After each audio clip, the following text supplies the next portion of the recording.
এই সারা দিনে রোজার শেষে খিচুড়ি খাবো রে, এই গোস্ত দেশে আলু দেশে মিষ্টি লেগ দেশে, এই সোনা দানা বালা খানা ভালো লাগে না, খিচুড়ি ছাড়া রোজার শেষে ভালো লাগে না, খিচুড়ি দেখলে মাথায় আমার কাজ করে না।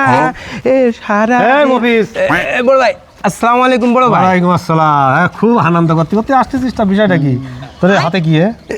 খিচুড়ি বড় ভাই। হ্যাঁ, তো মসজিদের প্লেটই বলে মনে হচ্ছে। হ্যাঁ, মসজিদ তাই নিয়ে আসলাম। মানে ওই আপনি বলেছিলেন না যে ওই 2 প্লেট খিচুড়ি মসজিদে খাবিনি? বলছিলাম। আপনি বড় ভাই, আপনার কথা দেখতে হয় না। আচ্ছা, তাই হচ্ছে 1 প্লেট মসজিদে খাইছে আর 1 প্লেট বাড়ি নিয়ে খাবো বলে নিয়ে যাচ্ছি। এই ও কি বলে? কেন বড় ভাই, আমি কোনো খারাপ কিছু বললাম না।